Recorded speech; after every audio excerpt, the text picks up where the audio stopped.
Boa tarde, bem-vindos de volta aí do café, espero que energizados. Agradeço o convite, né? Eu agradeço aí o professor Zé também por estarem aqui nesse painel. E eu vou falar com vocês um pouco sobre construção, sobre inovação, mas mais numa linha de gestão alinhada com sustentabilidade. Então, tem um passador. Obrigado. Então, só queria, né, começar me apresentando. Sou economista de formação, sou de Belo Horizonte. Já comecei a minha carreira atuando na parte de competitividade e inovação e depois migrei para a sustentabilidade. Estou no tema desde 2008, quando eu fiz minha dissertação de mestrado em sustentabilidade na construção. Fiquei depois 6 anos na Fundação Dom Cabral, lidando com esse assunto. E desde então, estou relacionado com sustentabilidade na construção, inclusive com a MRV, a gente já é parceiro deles já, enfim, uns 8 anos, né, para mais, por aí. Não deixar para lá. Então, o que eu queria, a minha proposta aqui hoje, né, para vocês, é falar um pouquinho mais sobre a sustentabilidade, que no início, né, é um pouco mais conceitual, mas trazendo, inclusive, o caso da MRV, o último relatório de sustentabilidade da MRV a gente fez. Eu queria mostrar um pouquinho essa relação para ajudar vocês a entenderem como que vocês podem trabalhar essa questão de sustentabilidade no seu negócio, inclusive usando a sustentabilidade, os desafios da agenda ESG para promover inovação nos seus negócios. Né? O que a gente percebe é que toda vez que a gente se depara com um desafio ambiental, social, isso pode trazer um incômodo, pode mostrar que um processo que a gente está fazendo ele não está correto e aí a gente precisa modificá-lo para poder estar em linha com essa agenda. Então, vejam isso também como oportunidade para inovar. Bom, primeiramente vou falar da Ambipar. Nós somos uma empresa brasileira, nós somos um grupo, né, brasileiro, mas uma multinacional. Estamos em 16 países, temos mais de 12 mil colaboradores e a gente trabalha muito forte na parte ambiental e de resposta à emergência. Né? Então, aí, um pouquinho, os nossos 2 negócios que a gente tem. A gente tem serviços ambientais, que a gente vai desde o compliance, né? Enfim, por que compliance é importante? Não sei se vocês sabem, mas do Brasil a gente tem semanalmente 40 mudanças ou de legislação ou de normas dentro do nosso arcabouço. Então, a gente tem softwares onde a gente ajuda os nossos clientes a estarem continuamente correndo atrás desse desafio que é ficar em dia com a legislação e as normas técnicas. Né? Então, a gente trabalha com isso, nós fazemos gestão ESG, trabalhamos muito forte, nosso coração na parte ambiental é a parte de gestão de resíduos, então a gente trabalha com gestão, valorização e também com economia circular, né? Ou seja, reinserir resíduos em processos produtivos. Hoje a gente trabalha, né, o nosso carro-chefe nessa linha é a parte de plásticos e também a gente tem geração e comercialização de créditos de carbono. E na linha de resposta à emergência, a gente faz todo o treinamento. A gente tem hoje 4 centros de treinamento no mundo. O maior da América Latina e o maior dos Estados Unidos fica sob nossa gestão. A gente faz planos também de prevenção de emergência e resposta, né, objetivamente falando, mais forte nisso para a gente é a parte de transporte. Aí, né, se quiserem ver um pouquinho do nosso complexo aqui da Ambipar, né, e aqui é o nosso centro de treinamento, vocês veem que tem, né, simulação aérea, rodoviária, ferroviária e até marítima. Então, realmente, a gente tem um centro completo e a gente está crescendo nesse atendimento. Aí, um retrato nosso aí internacional, né? O que eu falei com vocês já da parte de compliance, as certificações, enfim, a gente tem que fazer para dentro que a gente fala para fora também para fazer. Deixo um destaque aqui, pessoal, como a gente está falando de sustentabilidade, a gente hoje é apoiador institucional do Pacto Global. Para quem não conhece, o Pacto Global é a agência da ONU que promove sustentabilidade nas empresas. É a maior rede internacional de empresas para a promoção da sustentabilidade. Hoje nós, a MRV e mais 2 empresas são apoiadores institucionais do Pacto, que ajudam a pensar como que as empresas brasileiras vão contribuir com a sustentabilidade. Recomendo aí para todos que ainda não conheceram, né, que busquem os 10 princípios do Pacto Global. É uma referência muito boa para começar a trabalhar a sustentabilidade. Bom, daí um pouquinho do ESG, né, eu só deixei aqui, a palavra da moda é isso, vou falar um pouquinho mais adiante, mas a gente é especialista em gestão ESG e a gente foi, né, para nossa alegria, reconhecidos esse ano como destaque ESG no Brasil, né, um prêmio aí tradicional da revista Exame, que coroa essa nossa atuação. Bom, mas vamos lá, vou passar rapidamente pelos nossos negócios e vou entrar no ambiental para trazer para a construção. Aqui um pouquinho do que a gente faz na parte de resposta à emergência. A gente trabalha com altos níveis de risco e hoje o nosso grande desafio, que também está ligado ao setor da construção, é conseguir pensar segurança, né, e também segurança das pessoas e do patrimônio alinhado com as mudanças climáticas. Isso é algo que está entrando dentro das exigências dos investidores nacionais e internacionais. Então, cada vez mais, vocês, dentro de empresas de construção, vão ter que conseguir dizer, né, para investidores se o empreendimento que vocês estão construindo vai estar afetado ou exposto a maior risco por causa de mudanças climáticas, seja aumento de nível do mar, intensidade de chuva, seca ou qualquer outro elemento que possa afetar a operação de vocês.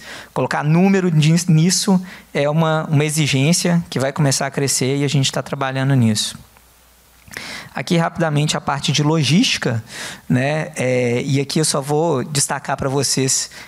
Hoje a gente tem uma linha muito importante de desenvolvimento dentro da nossa parte de logística, que também está ligado à construção, que é de transição energética, né? A gente tem ouvido muito falar de eletrificação, enfim, a necessidade da gente mudar os combustíveis no nosso transporte. No nosso caso, a gente está indo mais numa linha de GNV, como gás de transição, né? E depois o biometano como uma oportunidade da gente também usar a biomassa. Então, fica aí também uma referência para vocês. É uma parte também de desenvolvimento e sustentabilidade do negócio. E, por fim, a parte ambiental, que é onde está o nosso negócio de consultoria ESG, né? Que a gente trabalha desde o processo de gestão e tudo, até realmente a entrega de resultado ambiental. Então, aqui um pouquinho do que a gente faz, só para vocês terem uma ideia, toda essa linha de produtos que vocês estão vendo aí, são produtos que são feitos com resíduos de indústrias. Então, a gente pega resíduo da indústria de cosméticos e transforma em material de limpeza, a gente pega resíduo da indústria de papel e celulose, transforma em material de construção e também em material para a agricultura, né? E tudo isso feito com tecnologia nacional, nosso centro de treinamento. Então, também, essa é uma linha, como eu falei com vocês, para nós, quando a gente falou que a gente quer ser líder em economia circular, esse foi o driver para a gente poder pensar no nosso processo de inovação. E aí, entrar agora, né, na nossa atuação como consultoria, né, para a construção, para a sustentabilidade da construção. E aí uma pergunta, ela está um pouquinho desatualizada, porque esse número aqui está variando. Mas imaginem que tem uma pessoa que ela controla sozinha cerca de 7 a 8 trilhões de dólares. Nós estamos falando de 5 PIBs brasileiros. Se essa pessoa dá uma sugestão para vocês, dá um conselho, uma recomendação para vocês, vocês seguiriam? Eu seguiria. Não sei vocês. Bom, essa pessoa existe. O nome dela é Larry Fink. Ele é o CEO, fundador e CEO de uma gestora de fundos chamada BlackRock. Eles são os maiores gestores de fundos do mundo. E o Larry Fink foi o cara que mudou a minha vida. Em 2018, ele, desde a crise de 2008, ele escreve cartas para os CEOs das empresas que ele investe. Essas cartas são públicas, todo janeiro ele publica uma nova carta. Em 2018, ele colocou pela primeira vez a importância do propósito nos negócios. Ele falou com os CEOs das empresas que ele investia que, se elas não tivessem um propósito claro, essas empresas não teriam competitividade, não seriam resilientes no mercado. Então, 2018, né, falando aí de 6 anos atrás, e não era um cara do Greenpeace ou do WWF falando sobre propósito. Era o maior gestor de fundos do mundo. Então, muita gente começou a prestar atenção e isso mudou o jogo. Em 2020, no meio da pandemia, ele enfatizou a importância das empresas continuarem olhando para mudanças climáticas, para problemas sociais, e isso fez com que esse processo do ESG ganhasse muita força. Bom, aqui a gente tem, né, uma referência, eu gosto muito do MSCI como base para o ESG, e esse foi uma mudança de jogo quando a gente fala de sustentabilidade no setor empresarial. Por quê? Porque quem começou a se preocupar com o ESG era o mercado financeiro, né? E eu aprendi no mestrado que as grandes mudanças na empresa acontecem, né, com 2 fontes. Ou o seu cliente vai te exigir uma mudança, ou quem te dá o dinheiro vai exigir uma mudança. No caso, o pessoal que dá dinheiro começou a exigir essa mudança, né? E aí as empresas começaram a ter que correr atrás de entender os impactos que elas geravam e como que o modelo de negócios delas estava gerando impactos ambientais, sociais e de governança. Então, esse processo se acelerou muito e, na hora que os investidores começaram a perguntar isso para as empresas, elas começaram também a correr atrás para se adequar. Bom, o caso da MRV, ele é um caso que eu gosto muito, é uma empresa que eu admiro muito, a gente já está lá, enfim, mais de 8 anos junto, né, trabalhando nesse processo. E o que é bacana é que a gente entende a MRV como uma pioneira, né, uma empresa de referência, não só no setor da construção no Brasil, mas no Brasil como um todo e também no setor da construção no mundo, né? É uma empresa que tem muito a dizer sobre como trabalhar sustentabilidade dentro do negócio. Bom, lá na MRV, a gente está com 2 trabalhos recentemente lá com eles. O primeiro, que é essa capinha que vocês estão vendo, é o relatório de sustentabilidade, recém-publicado. Mas também a gente está fazendo com a MRV uma visão 2030. Né? Existe um modelo, né, os Objetivos do Desenvolvimento Sustentável, né, que estão aqui. São 17 grandes objetivos, é uma agenda global, onde a gente tem que trabalhar 17 objetivos para promover a sustentabilidade no mundo até 2030. A MRV já vem trabalhando com isso desde que eu tenho acompanhado, desde 2017, né? E eles desenvolveram uma visão sobre como que eles querem trabalhar essa agenda, contribuir com essa agenda até o ano de 2030. Então, esse é a forma como eu entendo hoje que as empresas devem trabalhar, né? Olhar para os ODS é uma forma das organizações conseguirem entender como que elas vão trabalhar as questões de sustentabilidade e elas também trabalharem numa plataforma que é uma plataforma ideal para a cooperação. Hoje, os ODS, eles são trabalhados por empresas, por governo, pela sociedade civil, pela mídia. Então, quando uma organização entende bem quais ODS ela quer impactar, ela consegue se comunicar com seus fornecedores, com seus clientes, com as comunidades onde eles estão inseridos, né? E isso facilita muito o processo, né? Então, no caso da MRV, a gente trabalhou, né, primeiro com eles olhando os ODS, né? E aqui tem 8 prioritários, e também os 3 grandes desafios da construção. Então, aí um pouquinho da lógica que a gente adota, né, quando a gente está trabalhando sustentabilidade numa empresa.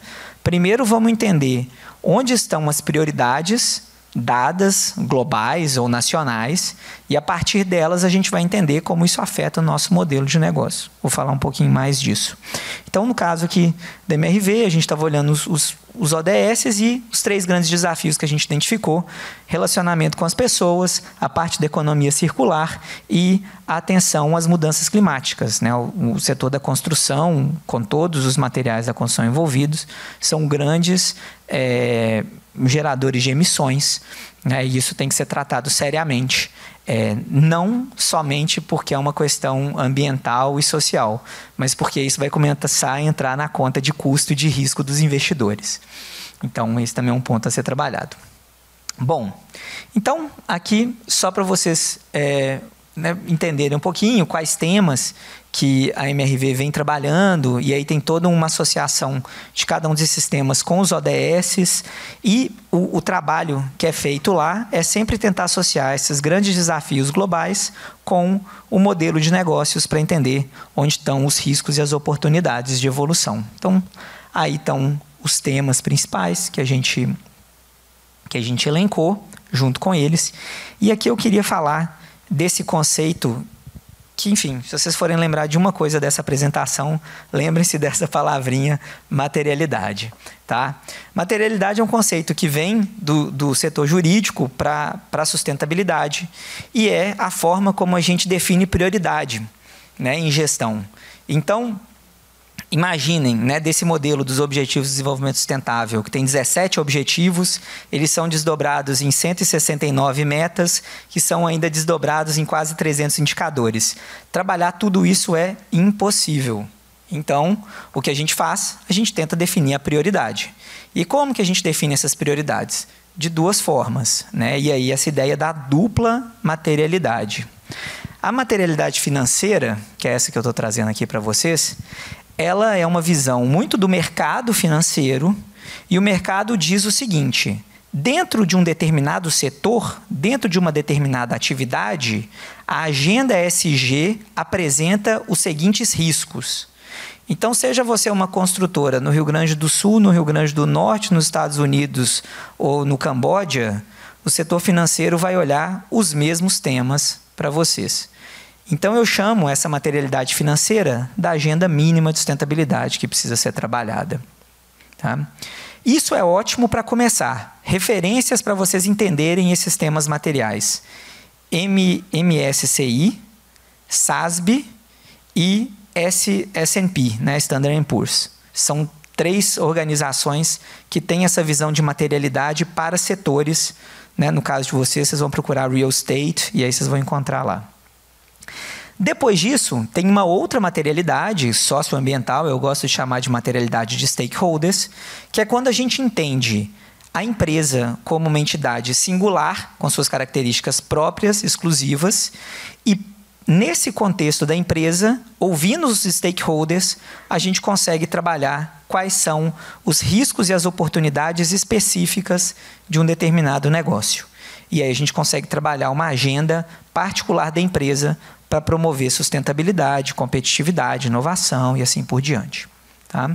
Então, esse é um trabalho que ele é feito, né, que a gente faz, e a gente tenta ajudar as empresas a terem esses 2 olhares. Bom, no caso, né, aqui, só para vocês verem os exemplos, esse é do MSCI, quando a gente olha nessa parte da materialidade financeira para real estate residencial. Então, tem, né, o E, o S e o G, e aí para uma empresa que faz moradias, no tema ambiental, o principal aspecto para eles é oportunidades em green building, social, o principal é desenvolvimento de capital humano, e a governança, né, todos esses temas aqui são fundamentais, e ele tem o percentual de importância, ou seja, como que eles avaliam empresas no setor de real estate sobre sustentabilidade, e isso implicando em risco para o negócio. Aí um outro exemplo da Standard & Poor's também. Aí, mesma forma que a gente vê a importância para o stakeholder e para o setor financeiro, e aqui a gente tem os temas também. Então, isso aqui, pessoal, para quem quer começar rápido, o que eu faço? Por onde que eu começo? Começa por aqui. E na MRV, a gente fez lá todo um processo, a gente olhou para essas referências de materialidade financeira e também fizemos uma análise, né, uma escuta com os stakeholders deles, inclusive aplicando um processo que a gente chama de materialidade estratégica, que é quando a gente consegue entender necessidades e expectativas de cada grupo de stakeholders e conseguir orientar os profissionais dentro da empresa para que eles possam trabalhar suas agendas. Então, vou dar um exemplo aqui, espero não ofender ninguém. Mas você chega para uma pessoa na área jurídica, né, e fala assim, agora você tem que definir a sua área de como que você vai trabalhar a sustentabilidade. E a pessoa fala, eu não sei, eu não tenho nada a ver com isso, eu não gasto papel, eu não gasto energia, eu não gero resíduo. A pessoa fica indignada lá, né? Mas se a gente mostra, tá, com quem que você se relaciona? Com o governo. Ótimo, vamos ver o que o governo tem a dizer? O que ele espera? E aí fica muito mais fácil para essa pessoa entender como que ela deve agir. E esses pares a gente consegue fazer para a área comercial versus clientes, para compras versus fornecedores, para relações com investidores, com acionistas e assim por diante. Então, cada um consegue traduzir a sustentabilidade, a agenda ESG, para a sua atividade.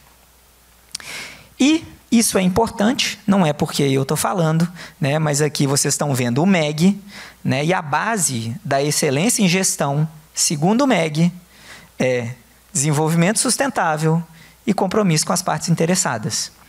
A dificuldade é como fazer isso. Como demonstrar que você consegue escutar os seus stakeholders, entender suas necessidades e expectativas e incluir isso nos seus produtos, serviços e processos. E esse processo de materialidade, de escuta ativa, de identificação dessas necessidades e expectativas e construção de estratégia com as pessoas que atendem esses grupos é onde eu vejo que está o pulo do gato.